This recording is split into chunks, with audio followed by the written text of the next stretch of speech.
A very good morning to you. I'm Howard Feldman. This is your Sunday podcast, courtesy of Synthesis. Every Sunday at round about this time for the last 5 weeks, we have been talking about COVID-19, and joining me each week is Dr. Anton Meyberg. He's a pulmonologist.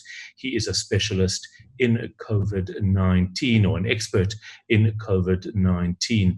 It's Anton, a very, very good morning to you. And good morning, and once again, thanks for having me. 5 weeks into the podcasts, and I think it's going relatively well at the moment, and hopefully we can answer as many questions as possible. All right, so we do have a lot of questions. A lot of people engage with us, and I'm very, very grateful for that. We try to get through as many of the questions as possible that people are asking us. First, before we do that, before we kick off, can you give us a sense of where South Africa is? We've just had an extension of 2 weeks. You wanted that last week. I blame you for this. It's something that you were hoping for. I tried to negotiate you down to 1 week. You would have none of that.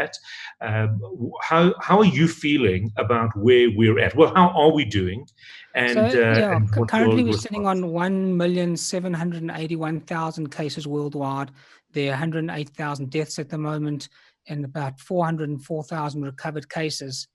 The biggest brunt of the cases are seen in America at the moment, with 533,000 cases and over 20,000 deaths, which has taken over the deaths in Italy. Israel sitting on 10,000 cases with over 100 deaths. And South Africa, as of last night, is sitting on 2,028 cases with 25 deaths. So our numbers are still extremely low at the moment. And my big worry about that is what we call the major thing of complacency. People are going to think because the numbers are low, we can start relaxing and start taking it easy and start going out during the lockdown. But the lockdown's there to protect us. It's to protect us from spreading the virus to other people and spreading the virus to ourselves, and to generally cause the herd immunity, which we've discussed on many occasions, as well as to protect our medical institutions. Okay, so let's try and understand that, because if we look at a curve that other countries are following, we see this almost the spike, and our intention is to flatten the curve. We only saw that spike starting to happen right in the beginning. What is the understanding of this almost steady number of cases that we seem to be getting or hearing about every day here in South Africa? So there's about anything from 60 to 100 cases a day that are being reported in South Africa. Now, I don't believe we're doing enough tests per day in the country. We need to be ramping up our tests to about 30,000 tests a day, which is not attainable at this point in time. We don't have enough test kits, and we don't have enough personnel to read the data, and we need to ramp it up quite excessively. So we're not testing enough in the country to know what our actual figures are. Although the figures look good at the moment, which they do, and although the lockdown is helping, which it is, I still believe our numbers are going to spike excessively in the next few weeks. So does that mean that should, and this is the part I think that most people, myself included, battle with a little. Let's assume we have another 2 weeks of this, and the cases come down. Surely, just opening this up again after lockdown is going to result in the same thing, but just a little bit later. How does that work? Can you try and explain that to me? So I think the point of the lockdown is that once the lockdown ends, it can't be a complete end to the lockdown. We've got to stagger it. And by staggering it, I mean we've got to slow down what people are doing when they come out of the lockdown. So you can't send everyone back to work and everyone back to what they were doing. We still don't know if they're going to extend the lockdown further after the next lockdown. We haven't got a clue about that yet. But if they decide not to extend the lockdown, then we might have to take the model that Israel are taking, whereas they are keeping all the infirmed and the elderly at home and allowing the younger and the healthier people to go back to work to save the economy. As I said, I'm not an economist in motion. I don't understand how the economy works per se, but I do believe this is destroying our economy. It's causing major unemployment, and it's going to cause major problems down the line.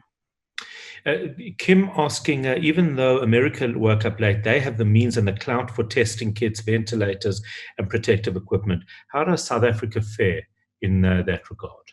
So we do need more testing equipment. We do need more ventilators, and we do need more personal protective equipment. At the moment, we have got enough because we haven't seen enough cases to validate the use of all these equipment and all of these protective sort of masks and gloves and aprons and gowns, everything that we need to use.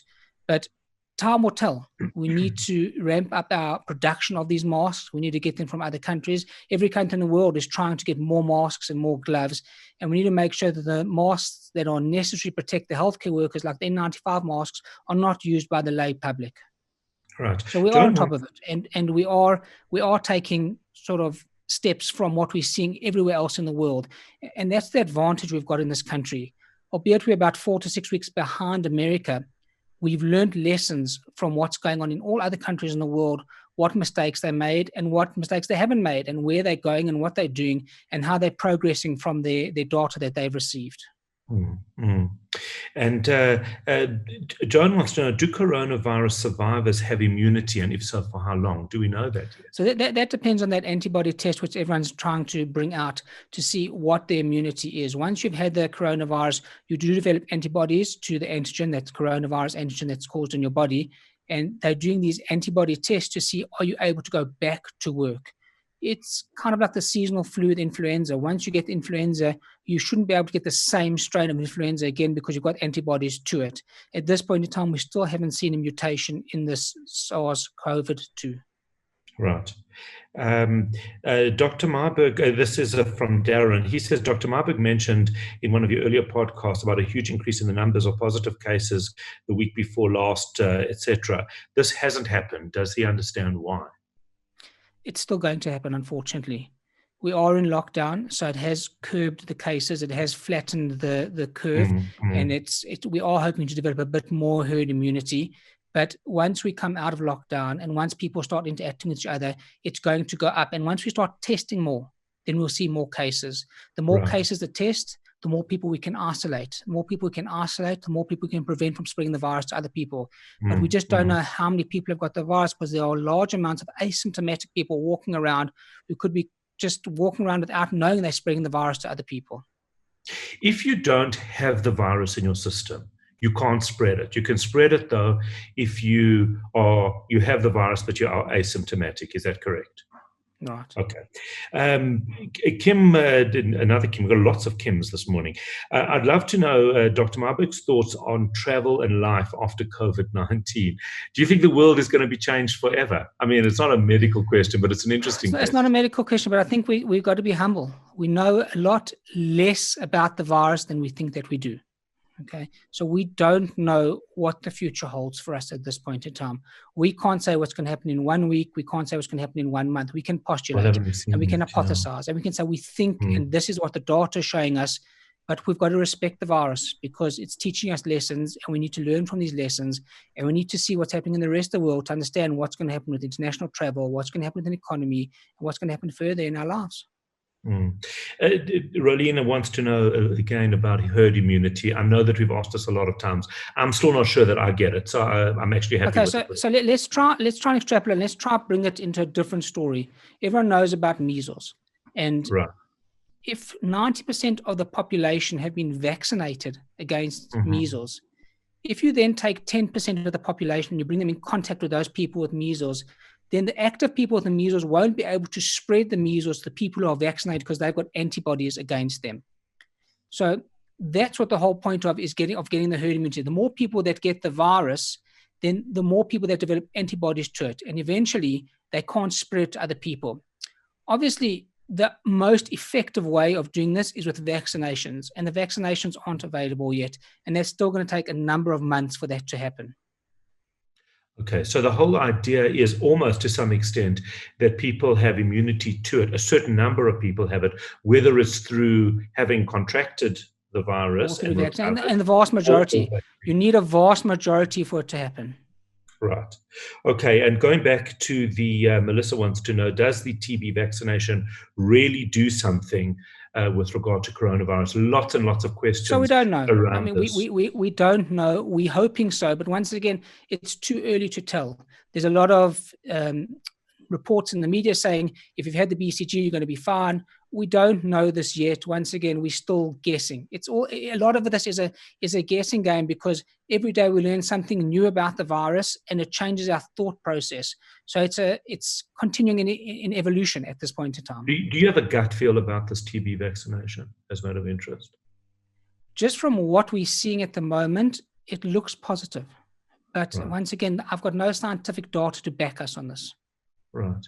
And I think that seems to be the biggest problem that the professionals like yourself are having, is that there's a lot of anecdotal things. We're seeing Portugal, where they did have this vaccination, has lower cases. Spain didn't, and they have higher cases. We're seeing Like America and compared to, yeah. But I think we also got to understand that all of these things are non-evidence-based medicine. So you're taking a cohort of professionals that are doing the best they can in the circumstances with the information they have and trying the best to treat people without randomized controlled studies that are available to us as of yet. So we're taking what we know, we're taking our pool of knowledge, pulling it together and working a lot of the treatments on a compassionate basis from our drug agencies to let us work on these viruses, treatments, etc. Right. Carla says a plasma is being used from recovered patients, helping people come off ventilators. Also, I saw a different opinion now saying that, like in Boris Johnson's case, where only oxygen is used, that is more beneficial than using ventilators. Can you comment? I have also seen a few reports on this. So once again, we discussed last week about convalescent plasma, and that's taking antibodies from people who have got the virus and have been treated and are now essentially better, and using that to treat people. They're still doing lots of tests on that overseas. There's lots of tests where they're taking mesenchymal antibodies from placenta and using that on patients overseas to try and work on their stem cells to try and prevent them from getting sick from the virus when they're already sick. With regards to the oxygen story, the new theory is out is that the virus attacks your red blood cell. In layman's term, in part of the red blood cell, you've got hemoglobin. Now, hemoglobin carries oxygen to the rest of the body. When the virus attacks the red blood cell, it affects the heme part, which is a protein inside it, which carries the oxygen, and at the same time, it attacks your iron and your porphyrin. When the iron is attacked, it leaks out of the cell and can cause deleterious effects to the organs. So the inherent problem is that you aren't able to transport oxygen through the cells into the body. And that's why they're saying supplemental oxygen might be better than ventilating a patient. In other words, we must lower our threshold of who we're going to put on ventilators. If someone's got an oxygen saturation of 89%, we shouldn't ideally put them on a ventilator, but there's different realms and different reasons for putting people on ventilators and at different stages. I think we also got to understand that it's not what we thought it was when we used to say it was acute respiratory distress syndrome, like the typical pneumonia. Because of this hypothesis and these studies out about what it does to the red blood cell, we're seeing a different type of action on the body. And that's why it's thought that the ventilator itself is not the final answer. We've got to try and prevent people from getting so sick that they need the ventilator. And that's what we're trying to do. And that's what we're trying to set up in the hospitals now. And that's why this lockdown is essentially working for us, because it's giving us the chance to work on these protocols, to work out how to treat people, to how to treat them quick enough so that they don't progress quick enough to getting onto a ventilator.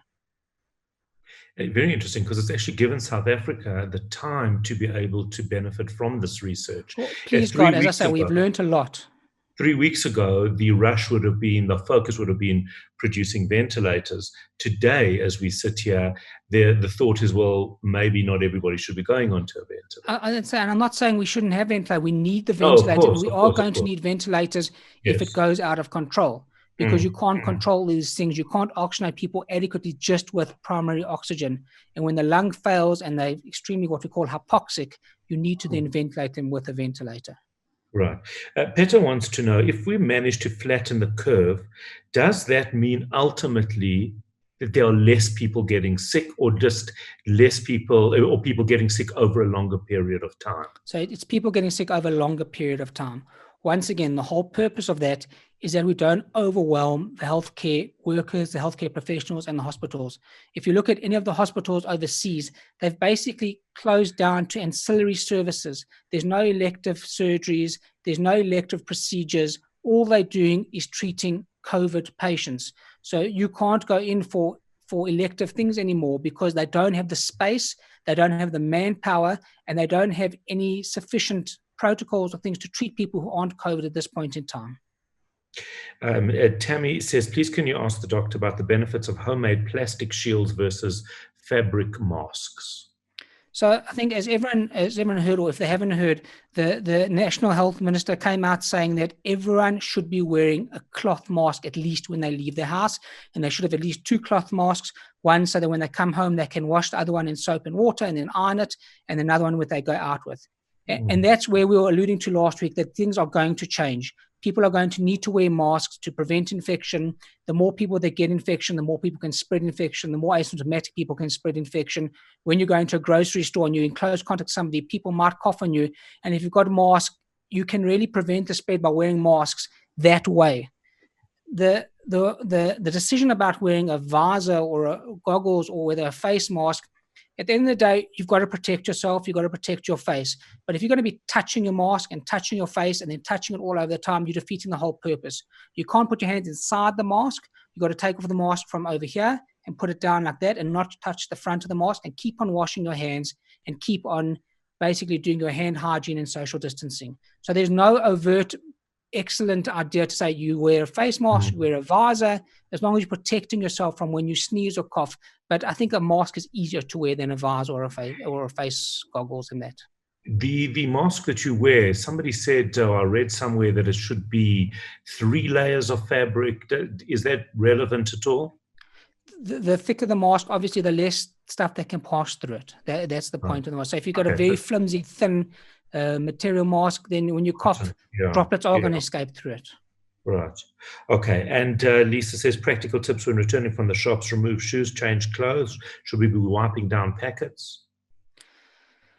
Once again, first of all, we're in lockdown, so less people are going to the shops than normal. Our GDP is going down dramatically. People aren't spending as much money as they were. People aren't buying as much as they were. But I think if you are wearing masks and you are going out and you are sanitizing and you are washing your hands and you are doing the whole social distancing and hand hygiene, you've got less of a worry. If you are worried, when you come home, take off your shoes and leave them outside. If you're worried and you think it's a big problem, when you come home, go have a shower and change your clothes. Hopefully with people wearing masks now and with more social distancing and hygiene, you won't be as contaminated. With regards to bringing packages back, you can clean the packages. You can use soap and warm water to clean a packet and that type of thing. You can leave it for 24 hours just to make sure from your own point of view. Time will tell. And I'm going to answer this next question, because Beverly says, should I have the flu vaccine? I've never had the flu vaccine in my life before. Yes, Beverly, have the flu vaccine. I'm not even giving that. I'm not even asking that question. We've answered as the old adage is in medical terms: see one, do one, teach one. Right, exactly. I've become the expert. Daniela says, and in fact, she's referring to similar to what we spoke about before with regard to the ventilators, but also referring to it being similar to altitude sickness. Is that really what you were explaining before? It's very similar to that whole oxygen, the carrying ability of the hemoglobin that we've discussed. Yeah. Right. Gillian says, how worried should mild asthma sufferers be? It's a great question. I've heard this question from a lot of people, and I've never asked you. So mild asthmatics don't need to be as worried as people with COPD or emphysema.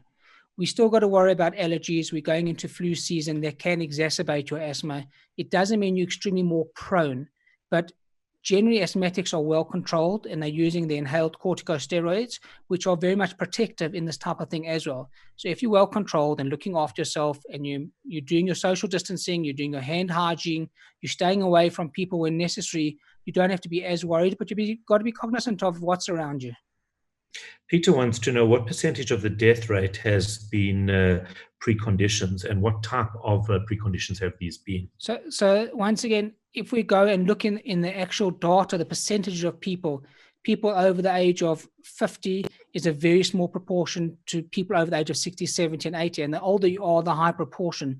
And the higher your comorbidities are, whether you've got diabetes or hypertension or immune suppression with that, then you've got a higher proportion of getting sick. That's not to say that people all over the world aren't getting sick, and young people can get sick. You're hearing people in the early 40s getting sick, but we don't know what their comorbidities are. We don't know what they've been doing regarding social distancing and hygiene and looking after themselves. And once again, we've also got a very different type of living society than people have, for instance, in New York, where everyone lives on top of each other, where sure, you've got open houses, open gardens, people are walking around. I'm not commenting now on the townships because that's a very difficult and very different sort of situation. Mm. James wants to know, looking forward, can we expect this to be almost like an annual flu? That's our hope. That is our hope, but that's not going to happen until we get the vaccinations. And the vaccinations are extremely important. And there's many companies and many countries that are all alluding to the fact that it could be 4 months, it could be 6 months, it could be a year. The sooner the better. Yeah, well, that was his next question. What is the likelihood of these being available in the next? It's a race. While? It's like the race to get to the moon. Each country wants to be the first one there to mass produce. Mm-hmm. What's your feeling around that? When do you think we will have access to a vaccine? I'm hoping within the next 6 months. I don't think sooner. I'm very happy to be proven wrong, please God. But realistically, within the next 6 to 8 months, they've got to do trials on it. You can't just mass produce and then see what the side effects are. These are real things we're talking about. There's been a lot of discussion around the origin of the virus, China, the information. Is this something that is important for medical experts to focus on at this point, or is it really about just finding the best ways to treat patients and then coming back to this after this is over? I think it's important for epidemiologists to know where it came from, how it came about, and how to try and prevent it in the future. For current practicing medical practitioners who are working in ICUs, that's not as important. And that's why we've got the clever people working on those type of things and working out how to prevent it. We've got to keep grassroots. We work at the forefront. We've got to treat people and see what we can do to try and get them better. But at this point in time, that's not our major issue. I think the World Health Organization has spent many millions and billions of dollars working out where it's coming from. And there's a lot of myths going around, a lot of things about biological warfare, which have all been disrefuted. And it's not true at this point in time. Everything is going back to those wet markets in Wuhan and the eating of live animals, etc. Anything else that you think is important for listeners of the podcast? Yeah, I think once again, you can't panic. Okay, we know that the numbers are going to go up. We've got to take it day by day. But I just think some positive things to think about. When we look at the days to the lockdown from country-wise, the days to lockdown in Thailand were 60. The days to lockdown in Germany were 55. The days in America were 54. And the days to lockdown from the first infection in South Africa were 21 days. That's a major positive already. Okay. Wow. The number of deaths at lockdown in Italy was over 600. The number of deaths in the United Kingdom were over 300. In America were close to 100. At lockdown in South Africa, we had 0 deaths. The days to 30,000 tests in the United States were over 50 days, where in South Africa it was 25 days. So albeit we're not doing enough tests, and albeit we're not doing enough on major other things, we still are beating the curve, and we still are fighting the fight, and we still are pooling all of our resources to fight this virus, to work as teams and to work together to try and get the best outcome possible. And you are still happy with how government is dealing with it, how the various departments are working together and the information that's coming through? I'm still happy. I still want more testing to be done. That's the only way we're going to beat the virus. The more testing, the finding out of more positive cases so we can isolate more people will enable us to treat the virus better and to basically social distance people further and isolate people and help us in treating the virus. Once again, asymptomatic people are the problem here that don't know they've got the virus and are spreading the virus. So the more people we test, the better idea we have. Don't panic if the numbers go into the thousands. It means more testing and better testing. What's so interesting to me before we end is that we've been doing this for 5 weeks, and the amount of information that has come out in the last 5 weeks and how knowledge has evolved and developed is actually quite incredible. So I'll tell you why. It's because that's all people can talk about at this point in time. That's our focus. If you look at any of the medical circles, no one's talking about new treatments for diabetes or new treatments for oncology patients or new treatments for asthma. Everyone is dedicated to one directive, and that is beating this pandemic, beating the virus, and treating people so we can get on top of it, so we can go back to a normality. What that normality is going to be, we don't know yet. time will tell. When are we going to go back to school? When are we going to be able to go back to the shops freely? When are we going to go back to movies and go travel to different parts of the country? We don't know that yet. At this point in time, we're fighting the fight. We've got to remain positive, and we've got to do what we're doing properly and not be passive in all of this.